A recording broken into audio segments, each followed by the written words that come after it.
Ella prohibido ser, peligro de tropiezo causado por una pala oxidada, hasta es destruido a explorar auto.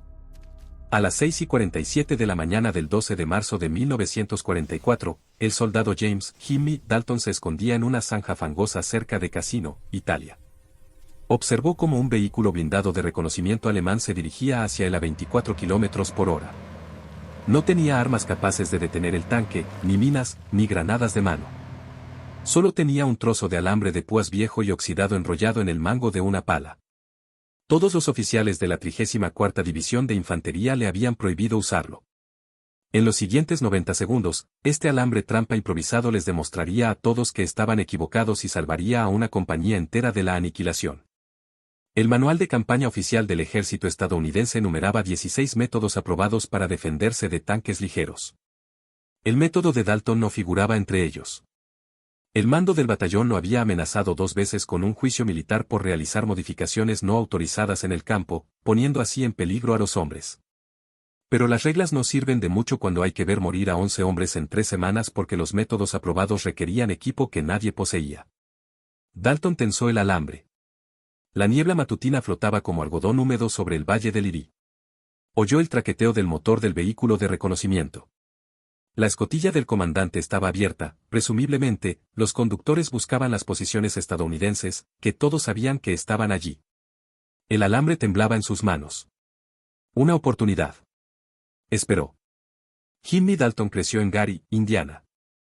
Su padre trabajaba en US Steel, operando los altos hornos en turnos de 15 horas, manipulando hierro fundido y apenas podía pagar el alquiler y la comida de sus 6 hijos.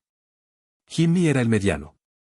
En lugar de ir a la escuela, pasaba las tardes en la estación de ferrocarril, aprendiendo qué vagones transportaban, qué piezas se rompían con más frecuencia y cómo hacer reparaciones improvisadas con la chatarra que encontraba. A los 17 años, comenzó su aprendizaje como guardaagujas. El trabajo le enseñó a pensar sistemáticamente y a reconocer cómo un error llevaba a otro. Un perno suelto podía provocar la colisión de 6 vagones. Un cable deshilachado podía romperse y matar a un trabajador. Se aprende a identificar los problemas antes de que se conviertan en catástrofes. Y se aprende a solucionarlos con alambre, cuerda y creatividad, porque la empresa, desde luego, no iba a comprar equipo nuevo. Se unió al ejército en enero de 1943, 3 meses después de cumplir 19 años. El reclutador le prometió entrenamiento, sueldo fijo y la oportunidad de conocer el mundo.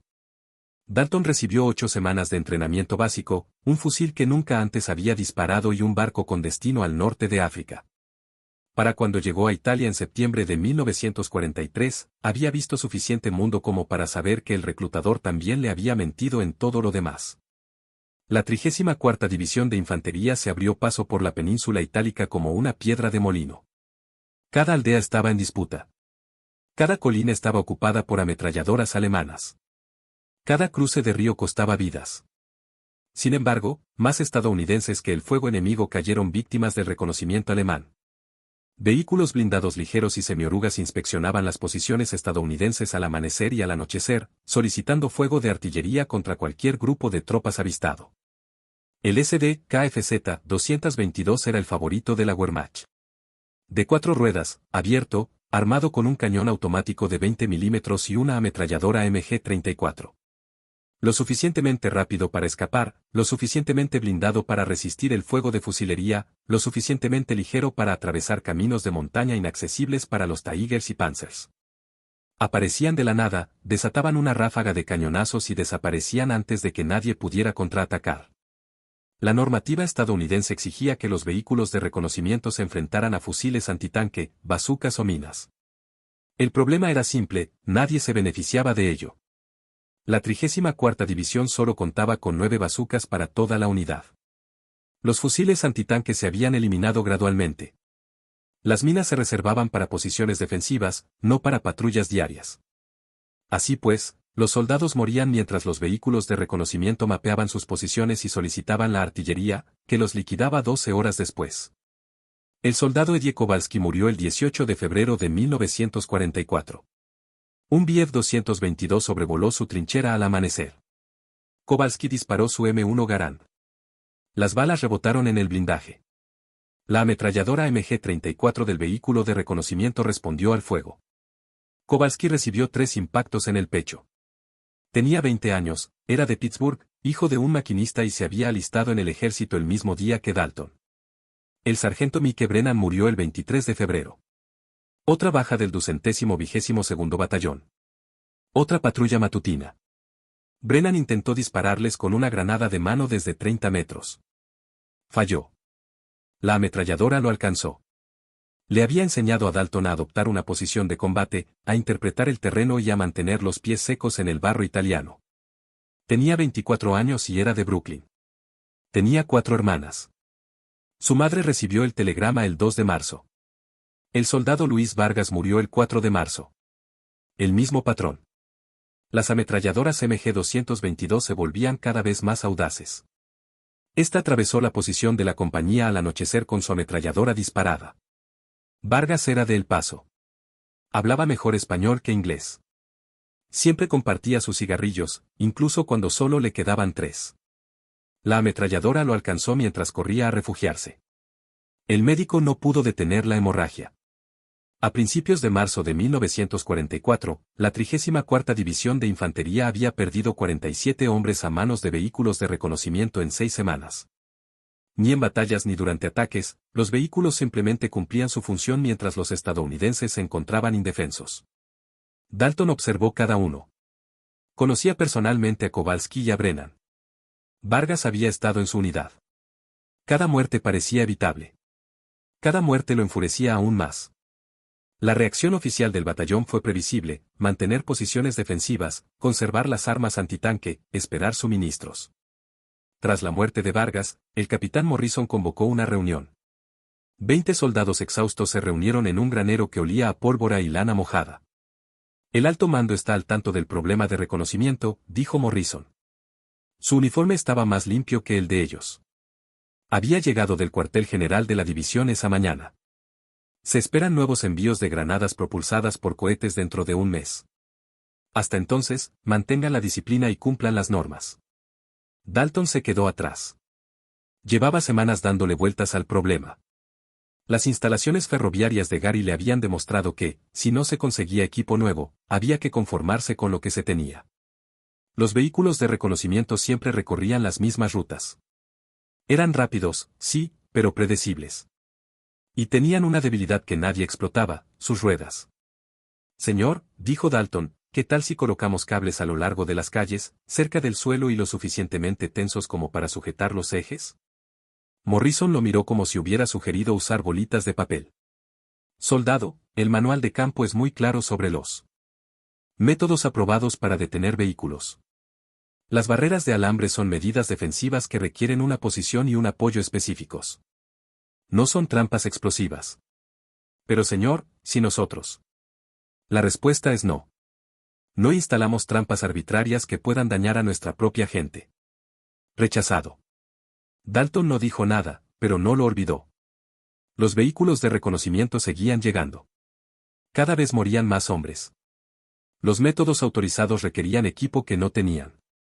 El método no autorizado requería alambre, palas y la disposición a arriesgarse a un juicio militar. La noche del 10 de marzo de 1944, Dalton tomó una decisión. Otro miembro del 222º Regimiento había matado a 2 hombres esa tarde, los soldados Chen y Harrison. Chen era un operador de radio de San Francisco. Harrison era de Oklahoma y siempre hablaba de su granja. Ambos murieron porque un vehículo de reconocimiento pasó por allí a las 4 de la tarde y nadie pudo detenerlo.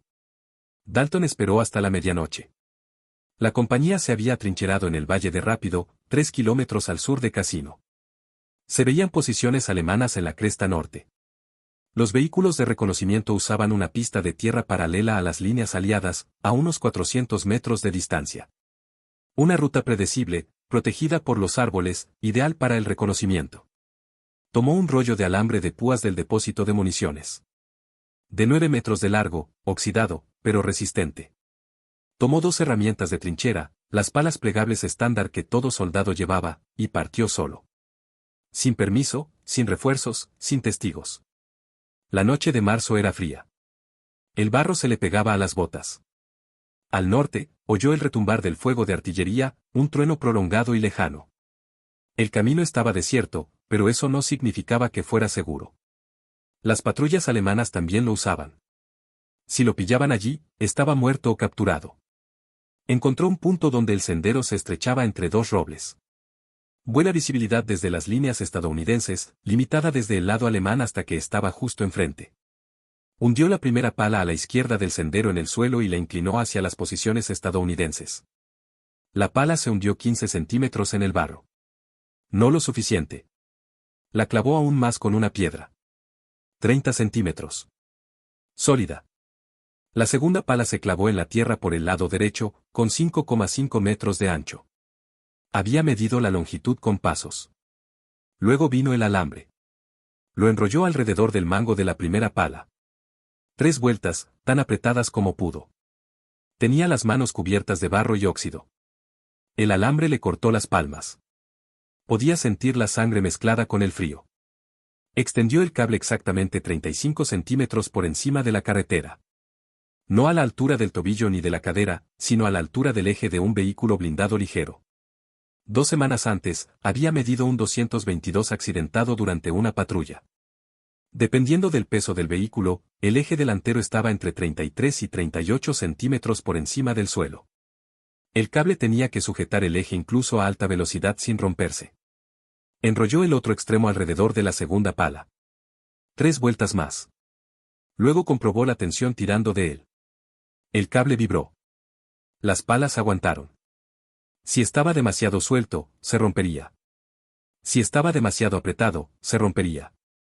Lo ajustó, tiró con más fuerza y volvió a comprobar.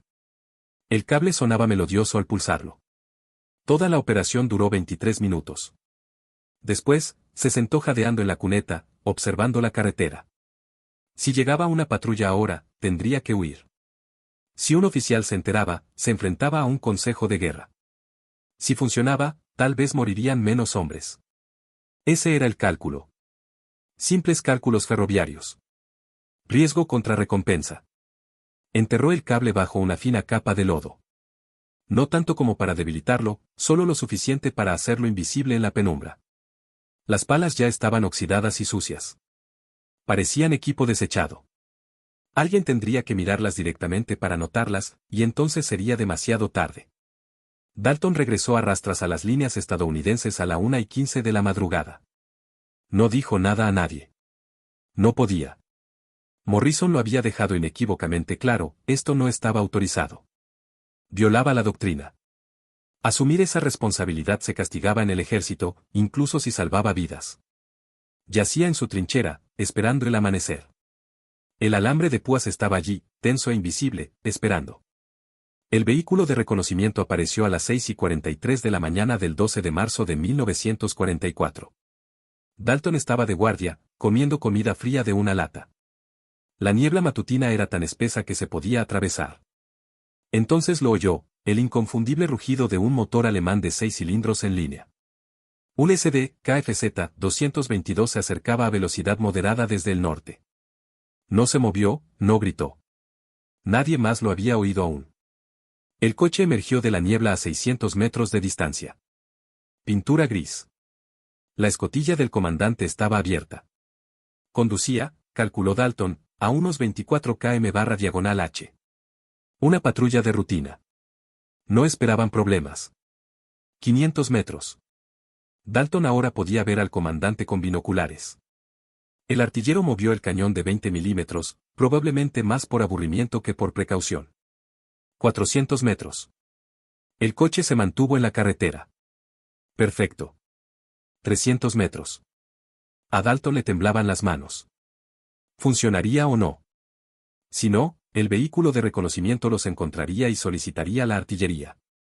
Si lo hacía, habría incumplido las órdenes directas y habría consecuencias.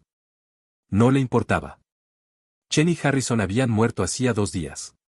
Vargas, Brennan, Kowalski antes que ellos. La lista era demasiado larga. 200 metros. El coche aceleró ligeramente, presumiblemente porque quería cruzar la zona rápidamente. A 50 metros del cable, Dalton podía ver claramente las ruedas delanteras. Estaban cubiertas de barro y giraban a toda velocidad. El cable se enredó en la rueda delantera derecha a las 6:47 de la mañana. Lo que sucedió a continuación fue inmediato y violento. La rueda se bloqueó, el eje se atascó, pero la velocidad del coche era demasiado alta. 24 kilómetros por hora equivalía a aproximadamente 6,7 metros por segundo. La rueda bloqueada actuó como punto de pivote. Todo el vehículo volcó. Sucedió en varias etapas. Primero, la parte delantera se inclinó, luego la trasera se elevó. El comandante tuvo quizás medio segundo para comprender lo que estaba sucediendo antes de que el vehículo se enderezara. Dio 1, 2, 3 vueltas, y rodó por la carretera, una nube de lodo y fragmentos de metal. Finalmente, quedó boca abajo. Dalton ya se movía. Tomó su M1 y corrió hacia los escombros, pidiendo fuego de cobertura. Otros soldados abandonaron sus posiciones con los fusiles en alto. El motor del vehículo de reconocimiento seguía en marcha, con las ruedas girando inútilmente en el aire. Del compartimento del motor salía una columna de humo. El comandante murió, despedido del vehículo durante el segundo vuelco, con el cuello roto. El artillero estaba inconsciente y sangrando, atrapado bajo la torreta. El conductor, aturdido pero con vida, se arrastró por el parabrisas. Dalton lo alcanzó primero. El alemán tendría unos 22 años, con el cabello rubio manchado de sangre. Miró a Dalton y levantó las manos. Ya no tenía fuerzas para luchar. Dalton lo apartó y se lo entregó al soldado Morrison, quien no era pariente del capitán. Entonces vio el alambre de púas. Todavía sujeta al eje delantero, todavía enrollada en los mangos oxidados de las palas. Las palas habían sido arrancadas del suelo y arrastradas 6 metros. Pero el cable había resistido.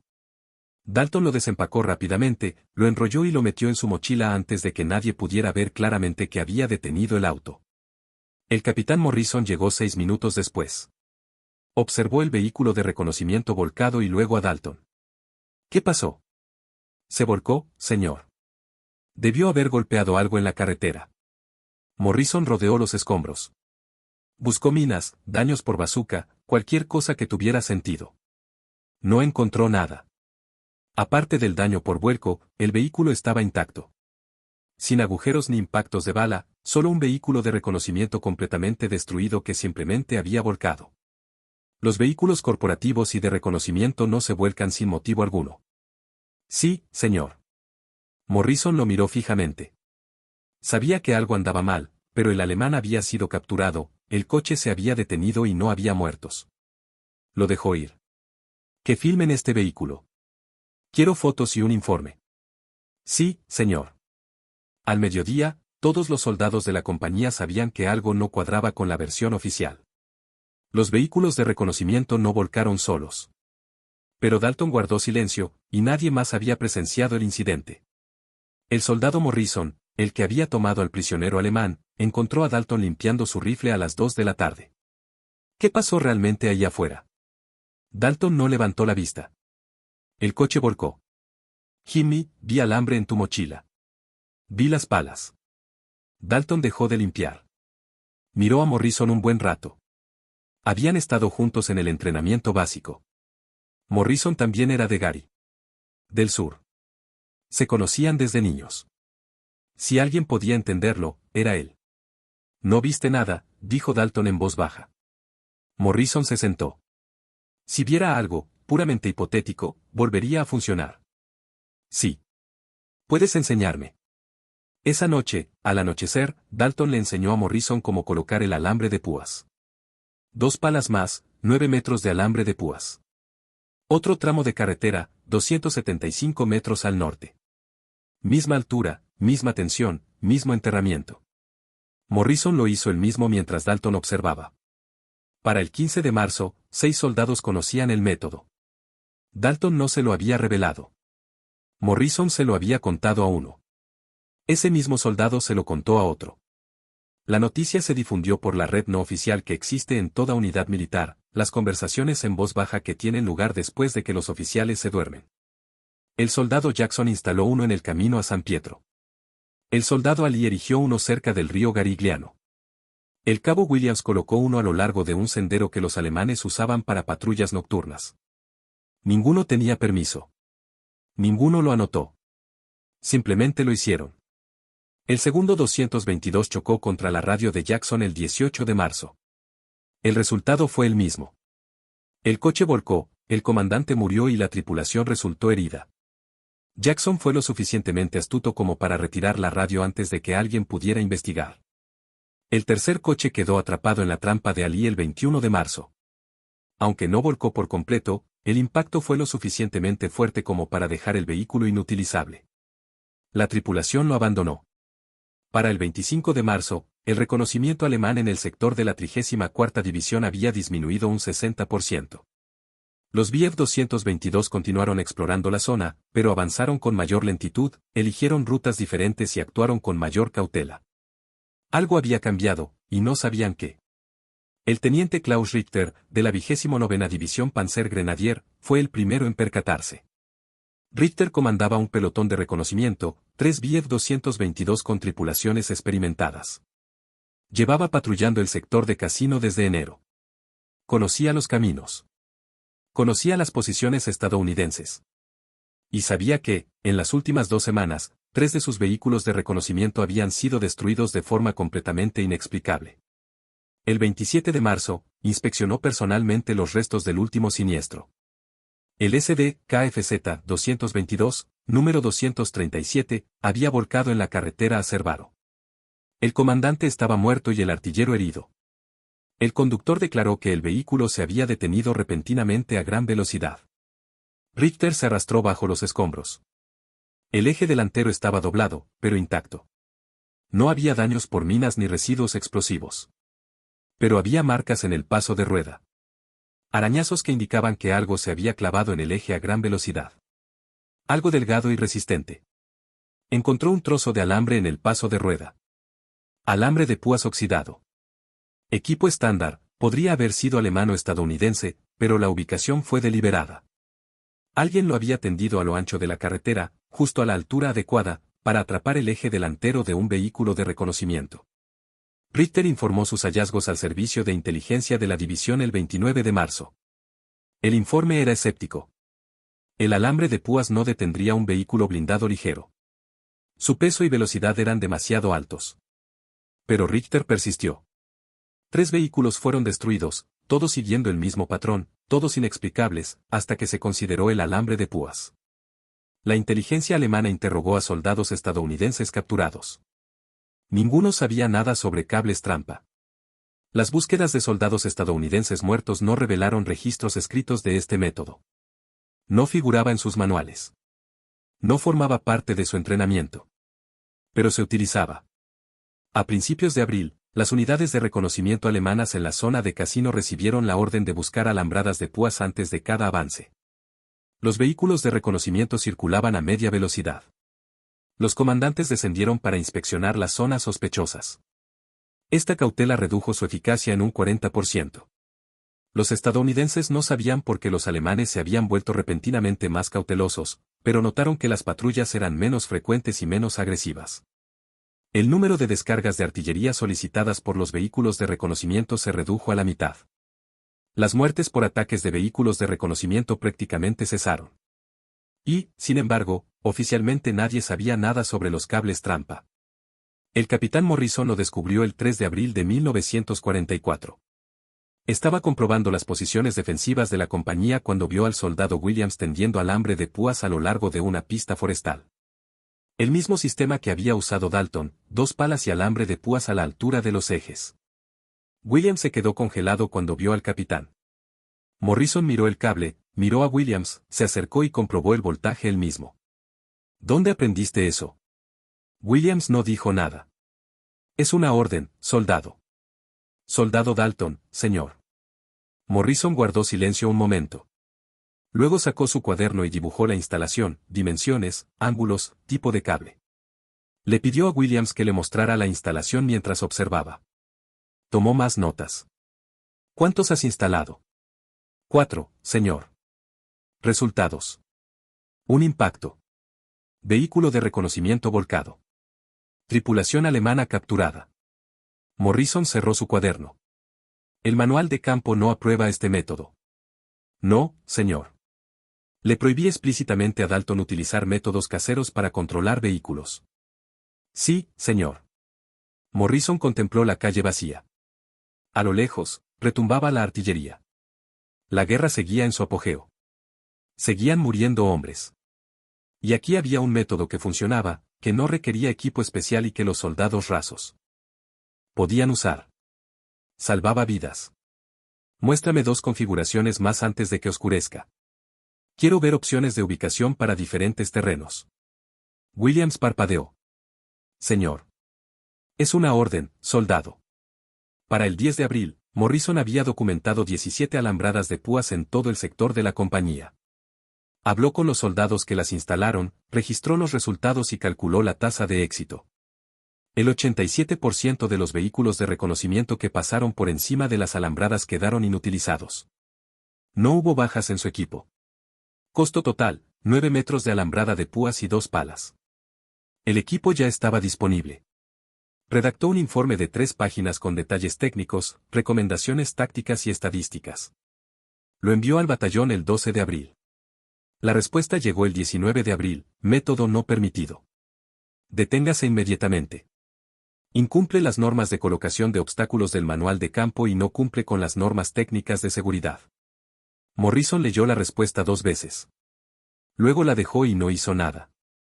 Los cables trampa permanecieron activados, la tasa de mortalidad se mantuvo baja y, oficialmente, no ocurrió nada. Las cifras hablaban un idioma que el batallón ya no podía ignorar. En febrero de 1944, antes de la instalación de las trampas, la 34ª División de Infantería perdió 47 hombres por ataques de vehículos de reconocimiento. En marzo, tras la instalación de las trampas, perdieron 12. En abril, fueron 3. Avistamientos de vehículos de reconocimiento en el sector de la división, febrero, 147, marzo, 89, abril, 34. Se solicitaron ataques de artillería por orden de la inteligencia alemana, febrero de 203, marzo de 127, abril de 1958. Alguien del personal de la división lo notó.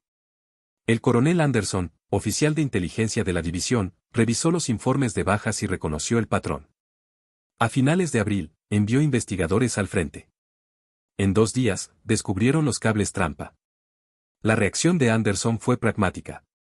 No podía autorizar oficialmente un método irregular, pero tampoco podía ignorar los resultados. Su compromiso, no hacer nada. Ni órdenes de parar, ni órdenes de continuar, solo un memorando que no llegó a ninguna parte, y haciendo la vista gorda. En mayo de 1944, la 34ª División de Infantería se retiró del frente para descansar y recuperarse. La compañía de Dalton fue trasladada a una zona de retaguardia cerca de Nápoles. Camas adecuadas, comidas calientes, sin vehículos de reconocimiento. El 23 de mayo, Dalton recibió la orden de presentarse en el cuartel general de la división. Se presentó con su uniforme más limpio, que, sin embargo, aún lucía como si hubiera sobrevivido a una guerra. El coronel Anderson lo recibió en una oficina en una tienda de campaña. Cabo Dalton, he leído los informes sobre su método de conexión por cable. Señor, yo no estoy aquí para castigarte. Estoy aquí para pedirte que eduques a otros. Dalton no esperaba eso. Anderson explicó, la 36ª División de Infantería se hizo cargo del sector de la 34ª. Tuvieron que aprender a gestionar el reconocimiento. La escuela oficial de antitanques duraba 3 semanas y requería equipo del que carecía el ejército. El método de Dalton solo requería una noche y suministros del depósito. No puedo hacerlo oficial, dijo Anderson, pero puedo asignarte a una unidad de entrenamiento. Enseñarás el método a los equipos de reconocimiento y francotiradores. En los documentos, lo llamamos colocación improvisada de obstáculos. Nadie necesita saber exactamente qué significa eso. En junio de 1944, Dalton dedicó 2 semanas a enseñar a 60 soldados cómo colocar cables trampa, colocación, tensión, ocultación, retirada, cada detalle que había aprendido a base de ensayo y error. Al principio, los soldados se mostraron escépticos. El cable no detendría a los tanques. Pero Dalton les mostró fotos de vehículos de reconocimiento volcados y les presentó estadísticas sobre las bajas. Para julio, el método se había extendido a 3 divisiones. Para agosto, se utilizaba en todo el frente italiano. Nunca se documentó oficialmente por escrito. Nunca figuró en los manuales de entrenamiento. Era simplemente conocimiento tácito, transmitido de unidad en unidad, de soldado en soldado. Estimaciones conservadoras sugieren que las tácticas de Dalton con cables trampa contribuyeron a la destrucción o incapacitación de 43 vehículos de reconocimiento alemanes entre marzo y agosto de 1944. Estos vehículos habrían provocado cientos de ataques de artillería, que habrían matado a cientos de soldados. El número de vidas salvadas es difícil de determinar con precisión, pero sin duda se sitúa entre 300 y 400. Según los registros oficiales, la disminución de muertes durante las misiones de reconocimiento se atribuyó a una mejor conciencia situacional y a una mayor capacidad antitanque.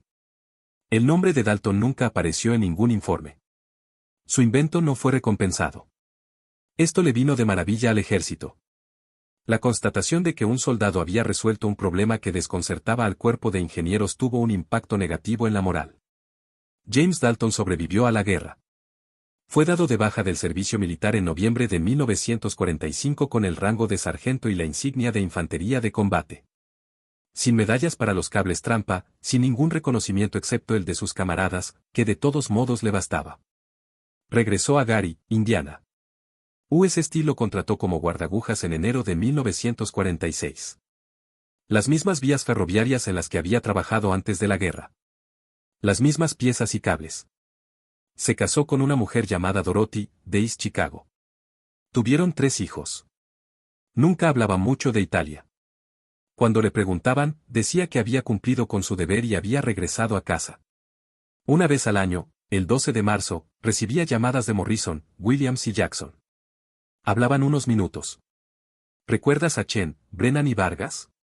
¿Recuerdas la niebla, las patrullas y el alambre de púas? En 1963, un historiador militar que investigaba las pérdidas de las tropas de reconocimiento alemanas en Italia encontró evidencia de un aumento inexplicable de accidentes de tráfico a principios de 1944. Este patrón era particularmente evidente en la zona de Cassino. El historiador entrevistó a veteranos y, a través de Morrison, contactó con Dalton. Dalton accedió a una entrevista. Explicó el método, proporcionó fechas y detalles, y luego solicitó que su nombre no se mencionara en la publicación. El historiador respetó su deseo. El artículo, publicado en el Journal of Military History en 1965, afirmaba que el invento se originó con suboficiales desconocidos de la 34ª División de Infantería. James Dalton falleció de un infarto en su sala de estar en 1987 a los 63 años. Su obituario en el Gary Post-Tribune afirmaba que había servido en la Segunda Guerra Mundial y trabajado para U.S. Steel durante 41 años.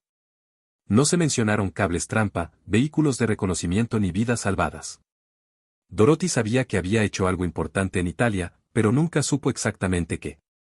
El método en sí sobrevivió al hombre. Los análisis realizados por ingenieros del ejército después de la guerra confirmaron su eficacia. Los obstáculos de alambre a la altura de las ruedas se incorporaron oficialmente a la normativa en 1949 como un método reconocido para combatir vehículos ligeros de reconocimiento. El manual de entrenamiento citaba observaciones de campo de la campaña italiana como base para su uso. Las Fuerzas Armadas modernas siguen enseñando esta técnica con modificaciones.